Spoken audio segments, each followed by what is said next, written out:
Hello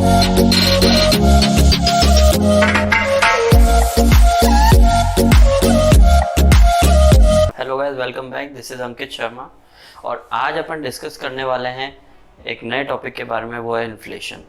inflation का topic जो है वो जो मेरी सीरीज़ है अबाउट इकोनॉमिक्स में अपन ने पिछली बार जीडीपी डिस्कस किया था, उसी में एक ये नया वीडियो है जिसमें अपना आज का टॉपिक होगा inflation.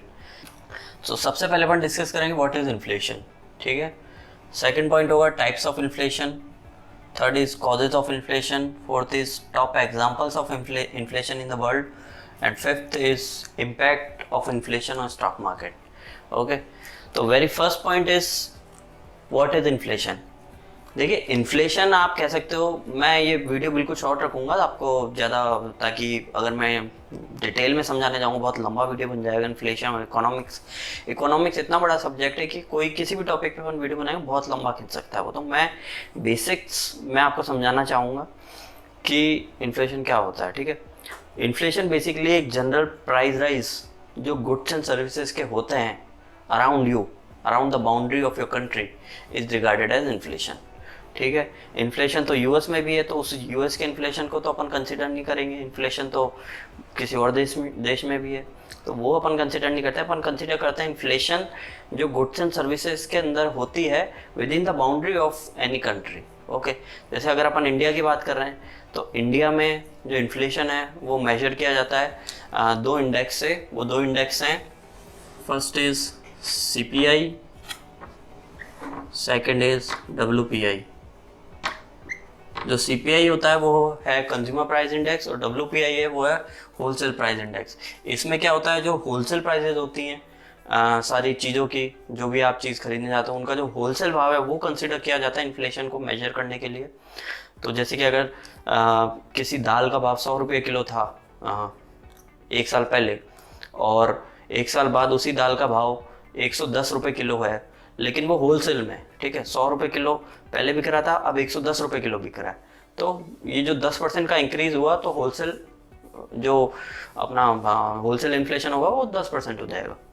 But at the same time जो CPI है वो कंसिडर करता है कि प्राइजेस कंज्यूमर को कितने रुपए पे पास ऑन हो रही है। लेट्स से कि same pulses is passed on to consumers from 100 in the year 2020 to 112 in the year 2021. Okay, so this is the difference of 12 and this is called 12% inflation on the basis of CPI.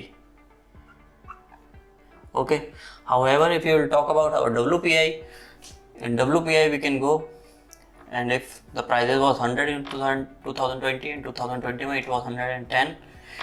Okay, so it can be considered as inflation of rupees 10, or we can say it as a 10% inflation on the basis of WPI. So अगर अपन WPI के basis पे देखेंगे तो 10% inflation रहा, लेकिन CPI के basis पे देखेंगे तो 12% इन्फ्लेशन रहा। तो CPI के बेसिस पे अगर देखा जाता है तो यूजुअली इन्फ्लेशन WPI से ज़्यादा ही आती है हमेशा, ठीक है। So this was the measure to calculate inflation. अब इन्फ्लेशन बेसिकली होता क्या है, अपन ने, ठीक है, ऐसे कैलकुलेट की जाती है, लेकिन देखिए एक जनरल प्राइस राइज जो गुड्स एंड सर्विसेज में देखा जाता है कि यार दालें महंगी हो गई, सब्जी महंगी हो गई। अपन बातें करते हैं अपनी नॉर्मल, जो अपन थड़ी पे बैठते हैं तो थड़ी पे बैठ के सबसे पहले बातें ही होती महंगाई कितनी हो गई है, ये हो गया वो हो गया। तो ये जो एक जनरल प्राइस राइज अपन अपने आसपास देखते हैं उसको जब अपन कैलकुलेट करते हैं तो उसे इन्फ्लेशन कहा जाता है, ठीक है। और inflation is the single most important thing in economics, because on the basis of this inflation figures बहुत सारी पॉलिसीज तय होती हैं, B it interest rate, B it the demand in the economy, B it supply in the economy, ये सब inflation drive करती है अपने साथ, ठीक है। तो let's come to the second topic, the types of inflation. देखिए, इन्फ्लेशन जैसे कि मैंने बताया कि कोई भी प्राइस राइज होता है अपने आसपास चीज़ों में, ओके, जो अपने गुड्स एंड सर्विसेज होती है तो वो इन्फ्लेशन कहलाता है। लेकिन वो प्राइस राइज कैसे होता है, वो प्राइस राइज दो तरीके से हो सकता है, काफ़ी तरीके से हो सकता है, there might be some other situations as well, but जो मेनली इकोनॉमिक्स में समझाया गया है कि प्राइस राइज किस तरीके से होता है, तो वो मेन चीज़ है ये दो चीज़। कॉस्ट पुश इन्फ्लेशन और demand pull inflation. Cost push inflation में क्या होता है कि अगर कॉस्ट बढ़ने की वजह से चीज़ों की प्राइजेस, जो चीज़ों के भाव हैं वो बढ़ गए, तो उसे कहते हैं कॉस्ट पुश इन्फ्लेशन। और एट द सेम टाइम अगर डिमांड बढ़ने की वजह से लोगों की डिमांड इतनी ज़्यादा है और जो इंडस्ट्री और फैक्ट्री इतना सप्लाई नहीं कर पा रहे हैं और कंपनीज बिजनेसेस इतने प्रोडक्ट्स नहीं बना पा रहे हैं, इसलिए डिमांड ज़्यादा है और सप्लाई कम है, तो उसे कहते हैं डिमांड पुल इन्फ्लेशन। ठीक है, so demand pull inflation and cost push inflation, so these are the two types of inflation. अब इसमें एक बात कंसिडर करने वाली है कि जो इसमें कॉस्ट पुश इन्फ्लेशन है वो फिर भी मैनेजेबल है। ठीक है, कॉस्ट पुश होता है तो ठीक है, वो कंज्यूमर को पास ऑन कर देते हैं जो बिजनेसेस होते हैं। ठीक है, कि अगर मान लिया कोई चीज़ 100 रुपये की बन रही थी, अब उनके जो प्रोडक्ट्स हैं वो महंगे हो गए हैं, मतलब जो रॉ मटेरियल था, जैसे कि आपने देखा होगा, अभी एग्जांपल लें तो कई सारी कार मैन्युफैक्चरर्स कंपनियां हैं, चाहे वो हुंडई हो, होंडा हो, मारुति सुजुकी हो, टाटा हो, इन सब ने अपने प्राइसेस बढ़ा दिए गाड़ियों के। क्यों? इनसे रीज़न पूछा गया, इन्होंने कहा जो रॉ मटेरियल हम एक्सेस कर रहे हैं बाहर से, या फिर जो भी रॉ मटेरियल है, जो पार्ट्स होते हैं जो लगते हैं गाड़ी में, वो महंगे हो गए, इसलिए हमें भाव बढ़ाना पड़ा, हमारे पास कोई चारा नहीं है। ठीक है, तो इसमें क्या हुआ, गाड़ियों के भाव बढ़ गए, लेकिन उसके पीछे रीज़न क्या था? क्योंकि कंपनी की कॉस्ट बढ़ गई थी। तो कॉस्ट बढ़ गई थी तो ये कहलाती है cost push inflation.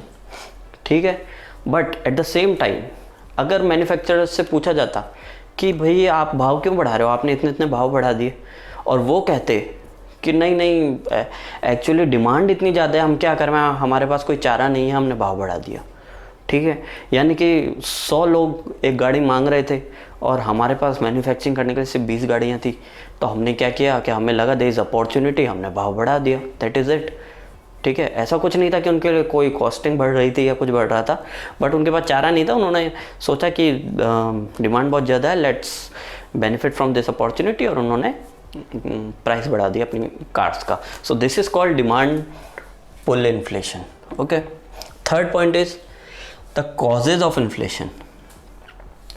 Causes of inflation can be summed up by these two policies that are being framed by central government as well as Reserve Bank of any country. The two policies are fiscal policies and monetary policies. देखिए, fiscal जो policies होती हैं वो जिम्मा होता है government का। ठीक है, कोई भी सरकार जो अपनी पॉलिसीज़ तय करती है, जो fiscal means in a particular year, एक साल। ठीक है, एक साल के अंदर जो पॉलिसीज़ गवर्नमेंट बनाती है इन अ पर्टिकुलर फिस्कल ईयर, तो उसे अपन फिस्कल पॉलिसी कहते हैं कि इस साल बजट आने वाला, बजट की ये पॉलिसी है, ये होगा, ऐसे होगा, वैसे होगा। ठीक है, गवर्नमेंट इतना एक्सपेंडिचर करेगी on particular area, infrastructure, this and that, तो वो कहलाएगी fiscal policy. At the same time उसके साथ साथ फिस्कल पॉलिसी के साथ साथ ही जो policy reserve bank of India बनाता है इन्फ्लेशन को कंट्रोल में रखने के लिए, उसे कहते हैं मॉनेटरी पॉलिसी। ठीक है, मॉनेटरी पॉलिसी में आरबीआई डिसाइड करता है क्या इंटरेस्ट रेट वो रखने वाला है, या फिर वो कितना रिजर्व रेशियो रखने वाला है, कितना लिक्विडिटी उसको बाज़ार में छोड़ना है, कितना लिक्विडिटी स्क्वीज़ करना है, ओपन मार्केट ऑपरेशंस कितने करने हैं, बॉन्ड सेल प्रोग्राम निकालना है, बॉन्ड बाइंग प्रोग्राम निकालना है, ये सारा जिम्मा देखने का होता है रिजर्व बैंक ऑफ इंडिया का, और वो चैनलाइज करता है through monetary policy. Okay, so fiscal and monetary दोनों हैंड बाय हैंड चलती है, और how it affects inflation we can discuss here. देखिए, किसी भी गवर्नमेंट ने अगर फिस्कल पॉलिसी अपनाई, उसने let's say government says let's spend on infra, health, defence, etc. Okay, so these are the spending patterns of the government. जो सबसे ज़्यादा गवर्नमेंट स्पेंड करती है वो इन सेक्टर्स में करती है, और भी कई सारे सेक्टर्स हैं जिनमें गवर्नमेंट स्पेंड करती है। तो जब गवर्नमेंट डिसाइड करती है कि let's increase our spending, okay, let's increase our spending in these sectors, then what will happen? You will see inflation. Why? Because जब स्पेंडिंग करेंगे आप इंफ्रास्ट्रक्चर में खर्च कर रहे हो, आप ब्रिजेस बनवा रहे हो, रोड बनवा रहे हो, तो आपको सीमेंट, बजरी या फिर स्टील, सारे मेटल्स, बेस मेटल, चाहे कॉपर लो, स्टील लो, ऑल सॉर्ट्स ऑफ थिंग्स, ये सब रिक्वायर्ड होगा। अब ये सब इतनी भारी मात्रा में रिक्वायर्ड है तो ऑफ कोर्स ही बात है, जैसे कि मैंने समझाया, डिमांड में अगर डिमांड ज़्यादा होगी तो प्राइसेस बढ़ जाएंगे, so it will lead to increase in prices. तो this is how inflation is created by the government itself. Sometimes the government is also responsible for the inflation in the country. Okay, the next thing is when the government decides let's reduce these spendings. Okay, जब government decide करती है कि नहीं हमने बहुत ज़्यादा खर्च कर दिया, अब कम करना चाहिए, हमें अपना हाथ पे कंट्रोल करना चाहिए, और गवर्नमेंट डिसाइड किया कि वो स्पेंडिंग नहीं करेगी, देन क्या होता है कि इन्फ्लेशन घटने लगता है। There will be a reduction in inflation in general. Why? Because government is not spending, the money is not flowing into the economy, जो पहले डिमांड थी उतनी रही नहीं, तो इन्फ्लेशन धीरे धीरे रिड्यूस हो जाता है। So this is one of the major government लेती है। जब इन्फ्लेशन काफ़ी ज़्यादा हाई लेवल पे हो जाता है तो गवर्नमेंट अपना थोड़ा स्टेप बैक हो जाती है और वो एक्सपेंडिचर या खर्चों के प्रोग्राम अपने बंद कर देती है। ठीक है। Other policy is monetary policies. Monetary policy जैसे कि मैंने बताया आरबीआई तय करता है। तो आरबीआई अगर मान लिया उसने इंटरेस्ट रेट बढ़ा दिया, ठीक है, तो उसका अल्टीमेट एम होता है इंटरेस्ट रेट बढ़ाने में कि वो मार्केट से लिक्विडिटी स्क्वीज करना चाहता है। ठीक है, अगर उसने इंटरेस्ट रेट बढ़ाया, देखिए क्या होता है, अपन को सबको पता है बैंकों को आरबीआई के पास कुछ पैसा रखना पड़ता है। ठीक है, अगर आरबीआई ने इंटरेस्ट रेट बढ़ा दिया, उसकी 6% रेपो रेट को उसने 7% कर दिया, ठीक है, तो बैंक्स के पास क्या होगा, उनके पास अपॉर्चुनिटी होगी कि मैं आरबीआई तो एक ऐसा है ना कि भाई आपने उसको पैसा दिया तो सिक्योर है, आप कंज्यूमर्स को देते हो, उनको पता नहीं है भाई एनपीए हो जाए, है ना, रिस्क ज़्यादा होता है उधर, तो आरबीआई के पास पैसा बिल्कुल सिक्योर रहता है। तो बैंक्स के पास ऑप्शन रहता है, जैसे रेपो रेट आरबीआई बढ़ाता है तो वो सारा पैसा उठा के वहाँ डाल देते हैं। सारा तो नहीं डालते, बट हाँ वो अपना पैसा जो पहले डालते थे उससे ज़्यादा इंक्रीज़ कर देते हैं, अपने रिजर्व रेशियो को इंक्रीज़ कर देते हैं बैंक्स ऑन देयर ओन। मतलब उनके पास एक इंटेंशन नहीं होगा कि हम क्यों ज़्यादा रिस्क लें जब हमारे पास रिस्क फ्री रिटर्न आ रहा है एक अच्छा खासा %। सो आरबीआई क्या करता है कि वो अपने इंटरेस्ट रेट घटा देता है कभी कभार, सो दैट कि वो फंड्स इन्फ्यूज़ कर सके in the system, so that inflation जो है वो थोड़ी सी बढ़ जाए। ठीक है, कभी कभार क्या होता है कि इन्फ्लेशन जो है बहुत लो चली जाती है, अपन डिफ्लेशनरी स्पाइरल में चले जाते हैं, रिसेशन में चले जाते हैं, तो उस टाइम पे आरबीआई का काम होता है कि सिस्टम में लिक्विडिटी इन्फ्यूज़ करना। तो उस टाइम पे वो क्या करेगा, इंटरेस्ट रेट बिल्कुल घटा देगा। आप देखोगे अमेरिका में 0%, आज भी 0.1% रेट चल रहा है। क्यों? क्योंकि वहाँ पे जो डिमांड है, जो आर्टिफिशियल डिमांड क्रिएट करने की कोशिश करता है federal reserve through by way of decreasing the interest rates and open market operations, and these things are done by reserve bank of every country, चाहे जापान ले लो, चाइना ले लो, जो भी बड़े देश हैं वो ऐसे यूज़ करते हैं, including India. these are the instruments that they use for the purpose of playing with inflation, increasing them and then increasing it and then decreasing it for their balancing the system. So this all comes under the purview of monetary policies of RBI. So the next point is top examples of inflation. देखिए सबसे बड़े 2 example जो देखे गए हैं ना दुनिया में इन्फ्लेशन के, जो इन्फ्लेशन का एक जिसे कह सकते हैं एपिटोम हुए थे, वो थे Venezuela and second is Zimbabwe. आप इनके बारे में जाकर सर्च करेंगे, पूरी हिस्ट्री पड़ी हुई है, कैसे जिम्बाब्वे में 1000% का इन्फ्लेशन हो गया था, कैसे वेनेजुएला में 1000% में इन्फ्लेशन चला गया था, वहाँ पे ब्रेड एंड सूप्स के लिए लाइनें लगा करती थी और बहुत बुरा हाल हो गया था। Why? Because of the policies of Hugo Chavez, who was the president और prime minister at that time of Venezuela. और इन्होंने जो एनकाउंटर किया ये inflation, the primary reason of it was fiscal policies. Okay, the monetary policies was not as bad as people thought about Venezuela, but the fiscal policies that were applied by President Hugo Chavez, did all sorts of government spending, social appeasement for by doing spending unnecessarily, so all these things led to depreciation of their currency, devalue of their currency vis-a-vis US dollar, and this has led to inflation in the country, and that inflation keep on compounding over a period of time because there were no as such goods and services that are being produced by the country, and they were lagging behind the world. So this has led to an inflationary spiral in that country in way back in 90s and 2000s, and it is still the case. So still Venezuela is one of the weakest currency in the world. Same is the case with Zimbabwe can be in another example. वहाँ भी बहुत बुरा inflation रहा था और लोगों का बुरा हाल हो गया था। ऐसे कहते थे वहाँ पे आपको एक चाय पीने जाना है तो आपको एक ट्रक भर के पैसे ले जाने पड़ेंगे, इतना बुरी डिवैल्यू हो गई थी वहाँ की करेंसी जब वहाँ पे इन्फ्लेशन स्पाइरल आया था। तो you can Google it and there are lot of content, and there are a lot of items on Zimbabwe and Venezuela on Google. You can go ahead and have a look at it. Upon last topic जो अपना होगा वो है impact on stock market. देखिए inflation का impact stock market पे बहुत बहुत बहुत हैवी होता है, ठीक है। लेकिन वो आपको तुरंत आज या कल में नहीं दिखेगा। जो इन्फ्लेशन का इम्पैक्ट स्टॉक मार्केट पे होता है वो लॉन्ग टर्म के लिए होता है, ठीक है। आप देखोगे कि इन्फ्लेशन अगर ज़्यादा होती है तो आरबीआई क्या करता है कि इंटरेस्ट रेट बढ़ाता है। इंटरेस्ट रेट बढ़ाना एक नेगेटिव कदम होता है बिजनेसेस के लिए, कॉर्पोरेट्स के लिए, बिकॉज इंटरेस्ट रेट ज़्यादा होगा तो कॉर्पोरेट्स जो होंगे वो लोन ज़्यादा ब्याज पर उठाएंगे। ज़्यादा ब्याज पर लोन उठाना यानी कि उनका कॉस्ट ज़्यादा बढ़ जाना, उनका प्रॉफिट कम हो जाना यानी उनका ईपीएस कम हो जाना। और शेयर बाज़ार तो चलता है ईपीएस और प्राइस टू अर्निंग रेशियो पे। अगर ईपीएस आपका कम हो गया तो सीधी सी बात है आपकी वैल्यूएशन कम हो जाएगी, शेयर बाज़ार की ओवरऑल शेयर बाज़ार की वैल्यूएशन कम हो जाएगी और वो बेसिकली गिरेगा, ठीक है।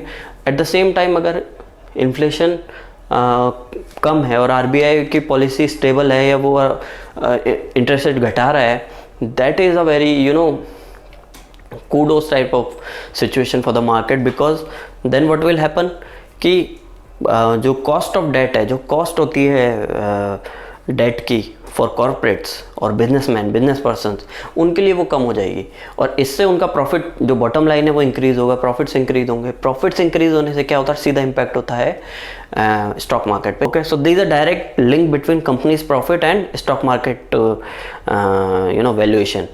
However, there is no direct link between inflation and stock market valuation, but there is a direct link between inflation and companies' profits, and then companies' profit to stock market valuation. So it is a chain. Economics is a chain.